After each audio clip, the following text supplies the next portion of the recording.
Welcome to బండి let's talk. News ఏంటంటే మన రాష్ట్రం ఆంధ్రప్రదేశ్ రాష్ట్రం చీఫ్ మినిస్టర్ ఎవరైతే ఉన్నారో చంద్రబాబు నాయుడు గారు దేశంలోనే అత్యంత రిచెస్ట్ చీఫ్ మినిస్టర్ అంట.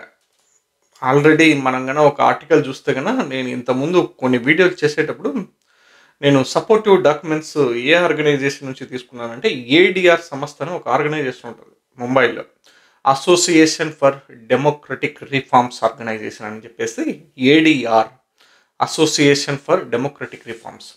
ఈ సంస్థ వాళ్ళు దేశంలో ఉన్నటువంటి అన్ని రాష్ట్రాలు అండ్ కేంద్ర పాలిత ప్రాంతాలపైన వాళ్ళు ఒక సమగ్ర రిపోర్ట్ను సబ్మిట్ చేయడం జరిగింది సొసైటీకి.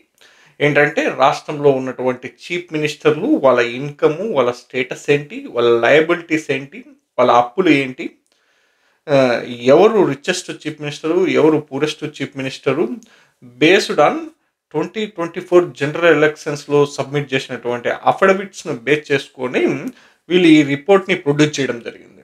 ఈ రిపోర్ట్ చూస్తూ ఉంటే కనుక నాకేమనిపిస్తూ ఉందంటే కనుక దాదాపు ఆంధ్రప్రదేశ్ చీఫ్ మినిస్టర్ ఎవరైతే ఉన్నారో చంద్రబాబు నాయుడు గారు దాదాపు 931 కోట్లు ఫైల్ చేశారంట అఫిడవిట్లో. తన ఆస్తులు, తనకున్నటువంటి ఆస్తులు వచ్చేసి 931 కోట్లు.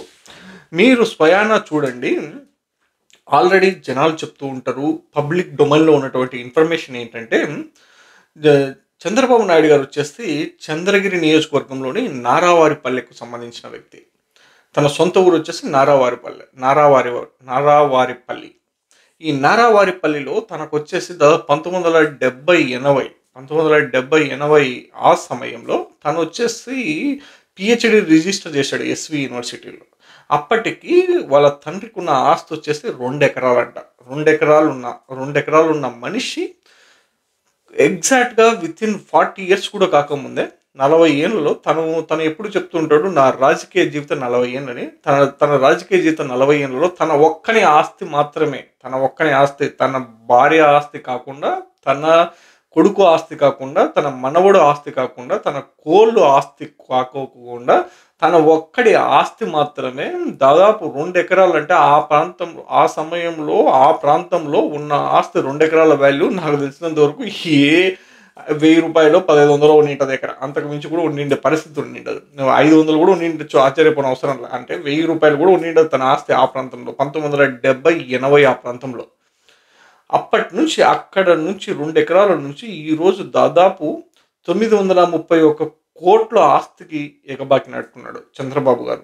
ఇది చాలా మనము సంతోషించాల్సిన విషయం. ఎందుకంటే ఒక చీఫ్ మినిస్టరు, అదిగాక దేశంలో అన్ని రాష్ట్రాల్లో దాదాపు 29 రాష్ట్రాల్లో మన రాష్ట్ర చీఫ్ మినిస్టర్ మాత్రమే అత్యంత ధనవంతుడు అని చెప్పేసి దేశంలో ఉన్నటువంటి మొత్తం నేషనల్ మీడియా కానీ, స్టేట్ మీడియాస్ కానీ, ఈవెన్ అన్ని స్టేట్స్లో ఉన్నటువంటి లోకల్ మీడియా ఛానల్స్లో కూడా మన చంద్రబాబు నాయుడు గారి పేరు పలుకుతూ ఉన్నారు. ఎందుకంటే దేశంలో ఉన్నటువంటి అందరూ 29 మంది చీఫ్ మినిస్టర్లో మన వాణి ఆస్తి మాత్రమే 931 కోట్లంట.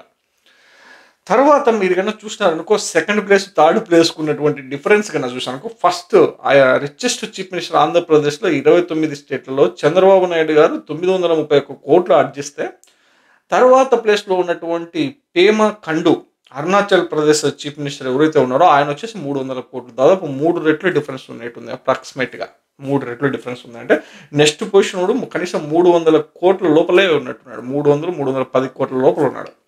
తర్వాత ఇంకొక వ్యక్తి చూసుకునేవనుకో, థర్డ్ ప్లేస్లో వచ్చేసి చీఫ్ మినిస్టర్ ఎవరైతే ఉన్నారో మన పక్కన కర్ణాటక రాష్ట్రానికి సంబంధించినటువంటి చీఫ్ మినిస్టర్ సిద్ధరామయ్య వచ్చేసి 50 కోట్లు. మీరు చూడండి, హైయెస్ట్ చీఫ్ మినిస్టర్కి లోయెస్ట్ చీఫ్ మినిస్టర్ ఎవరంటే, హైయెస్ట్ చీఫ్ మినిస్టర్ వచ్చేసి richest chief minister in India వచ్చేసి చంద్రబాబు నాయుడు గారు 931 కోట్లు ఫైల్ చేశారు అఫిడవిట్లో 2024 ఎన్నికలలో. 2024 ఎన్నికలలో అటో ఇటో ఆ సమయంలో West Bengal famous people's chief minister ఎవరైతే ఉన్నారో మమతా బెనర్జీ ఆస్తి వచ్చేసి 15 లక్షల రూపాయలు మాత్రమే తన ఆస్తి.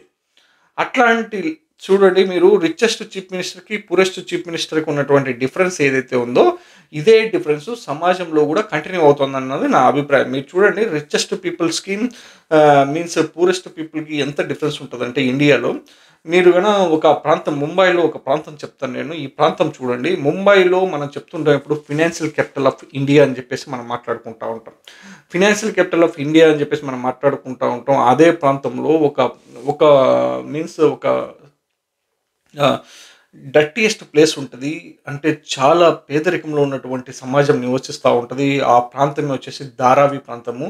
ఈ ధారావిలో దాదాపు లక్షల కొద్దీ జనాలు మురికి వాడల మధ్య జీవనం సాగిస్తా ఉంటారు. ముంబై సిటీ మధ్యలో ఉంది ఈ ప్రాంతం. అక్కడే అదే ప్రాంతానికి పక్కలనే అర కిలోమీటర్ కాదు కదా! కావాలని 200, 300 మీటర్ల దూరంలోనే దాదాపు high rise buildings 40 story, 50 story buildings, యాంటిల్లాస్ గాని, తర్వాత జూహీ గాని, ఇట్లాంటి ప్రాంతాల్లో బాంద్రా గాని, ఇట్లాంటి ప్రాంతాల్లో మీరు గనక చూసినారనుకో 30 story, 40 story, 50 story buildings, high rise buildings వందలు వేల కొద్దీ ఉంటాయి బిల్డింగ్స్ అన్ని. అంత డిఫరెన్స్ ఉన్నా గానీ, జనాలు ఎవరు కూడా రివోల్ట్ చేయకోకుండా, ఎవరి సామర్థ్యం తగ్గట్టు, ఎవరి జీవన ప్రమాణాలకు తగ్గట్టు వాళ్ళు జీవనం సాగిస్తా ఉన్నారు. ఈ దేశంలో మీరు గనక చూసినారనుకో, ఆంధ్రప్రదేశ్‌లో గనక మీరు చూసినారనుకో, ఈ ఆంధ్రప్రదేశ్ చీఫ్ మినిస్టర్ ఎవరైతే ఉన్నారో నారా చంద్రబాబు నాయుడు గారు, ఈయన ఎలా సంపాదిచ్చాడు, దాని గురించి నేనేం మాట్లాడదలుచుకోవట్లా. ఈయన ఎప్పుడూ చెప్తా ఉంటాడు జనాలకి.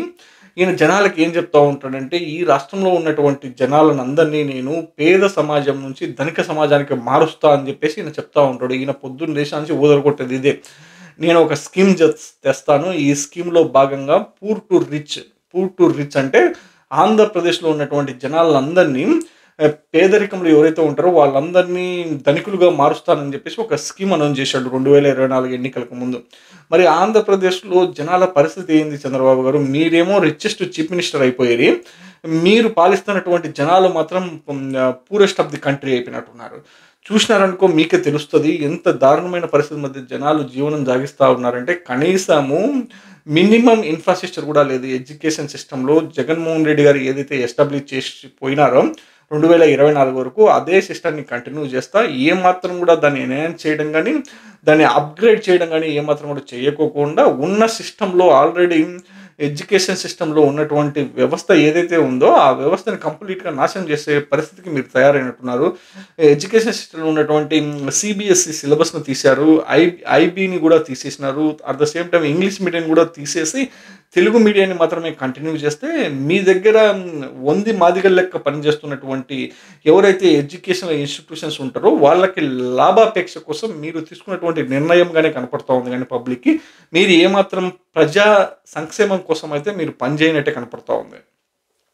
ఇవన్నీ పక్కన పెడితే మీరు సంపాదించినటువంటి ఆస్తి దాదాపు 931 కోట్లలో దాదాపు మీకున్నటువంటి బిజినెస్ ఏదైతే ఉందో హెరిటేజ్ బిజినెస్ పాలు, పెరుగు అమ్మే బిజినెస్. ఈ పాలు, పెరుగు అమ్మే బిజినెస్ ద్వారానే మీరు 931 కోట్లు సంపాదించారా? సంపాదించింటే ఎలా సంపాదించారో పబ్లిక్ కూడా చెప్పినారనుకో మీరు. దాదాపు జనాలొచ్చేసి మీరు విజన్ ఎప్పుడు చెప్తా ఉంటారు కదా! మీరు 2047కు వికసిత భారత్ అవ్వబోతోందని. అంతవరకు కూడా ఆగాల్సిన అవసరం లేదు కదా చంద్రబాబు గారు. మీరు గనక ఇప్పుడే పబ్లిక్‌కి చెప్పగలిగితే మీరు ఎట్లా సంపాదించినారో జనాలు కూడా నేర్చుకుంటారు కదా! మీరు ఇదంతా చెప్పకోకుండా సమాజాన్ని తప్పుదోవ పట్టిస్తున్నారన్నది నా అభిప్రాయము.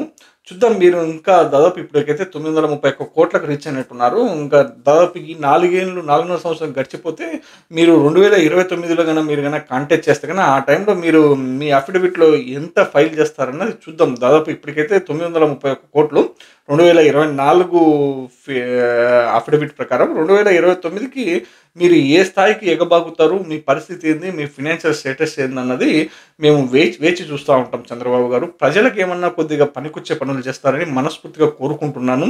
అట్ ద సేమ్ టైమ్ సమాజంలో ఇప్పటివరకు మీరైతే దాదాపు 931 కోట్లకు ఎగబాకి, దాదాపు మీరు చేసినటువంటి పరిపాలనలో గాని ఈ 6, 7 నెలల కాలంలో జనాలకి ఏమాత్రం కూడా డీబీటీసీ ఇవ్వకోకుండా వాళ్ళని కంప్లీట్‌గా మభ్యపెట్టేసి మీరు మాత్రమే పబ్బం గడుపుకుంటున్నారని చెప్పేసి జనాలు అనుకుంటున్నారన్నది నేను కూడా అనుకుంటున్నాను. ఇది నా అభిప్రాయం కూడా. మీరు మళ్ళీ ఒకసారి రివైజ్ చేసుకొని మీ రూలింగ్ స్ట్రాటజీని ముందుకెళ్తారని మనస్ఫూర్తిగా ఆశిస్తున్నాను. Thanks for watching so far. Have a nice day.